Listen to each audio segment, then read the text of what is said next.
In today's video, I'm going to share 3 things that you can do so that way you can be successful in your Maffetone training, aka heart rate training. I've been doing a lot of hiking with my wife this year in the snow, and it's very difficult and it's very hard. So when there's a nice sunny day where I can get out on the road and see pavement, it just means I gotta go hit the open road. So I can move on.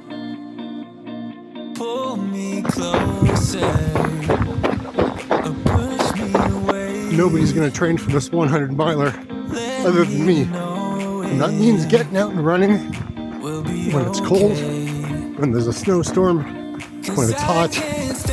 Oh man. Whew. Sometimes we all need a little reminder. When we've been running for a while, we sometimes forget what it was like when we were starting out. And now, when I'm making my comeback, when I'm training for this 100 miler, I'm using the Maffetone Method to help me get there, to help me stay injury-free, get me to the finish line, improve my running performance, and get faster at a slow heart rate. It takes time, but I'm willing to put in the effort. The first thing that you can do to be successful with your Maffetone training is to actually track what you're doing. What I mean by that is fill in a spreadsheet. Write down the types of runs that you're doing. Put down what your body weight is. Put down what the temperature is, how hot it is, the humidity, how far you ran, how long you ran for, what your cadence was, what your heart rate was.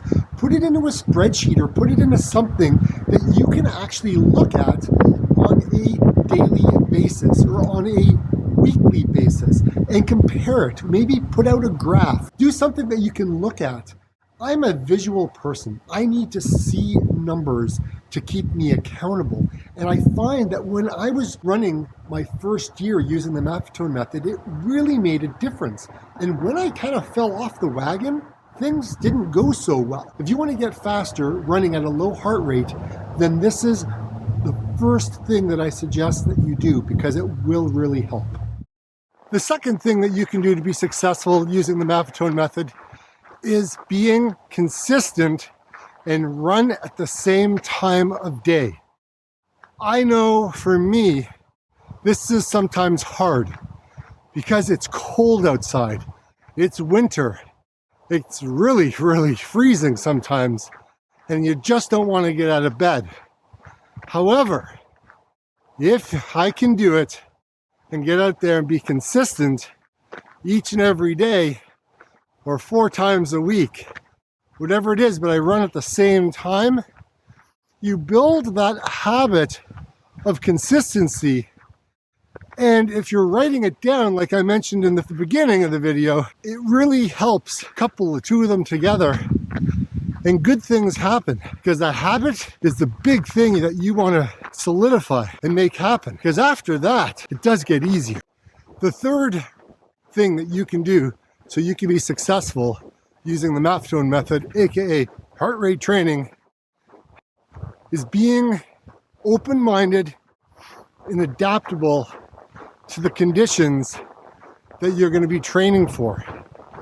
And what I mean by that is, if you're the type of person who likes to be able to set goals, who likes to put goal races on a calendar, if you don't mind changing up your running, if you're not afraid to go hiking, if you're okay to go walking, if you are the type of person who is able to kind of put your ego at bay and just do what needs to be done and do your best not to compare yourself to others, this will set you up for success.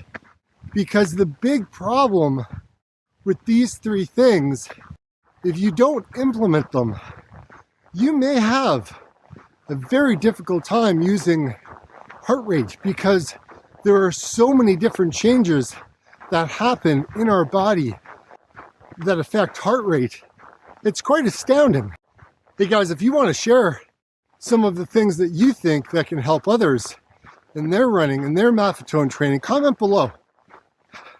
I love reading your comments, and it really does help other runners who are on the channel. I've posted a lot of different videos on my Maffetone Method journey, on my running journey. And there's a number of videos that I'm going to put in the comments below that I really think could help if you are struggling with your training, if you've lost motivation, if you think it's only you that's struggling. These videos in the description below will certainly help. So like I always say, get out and run.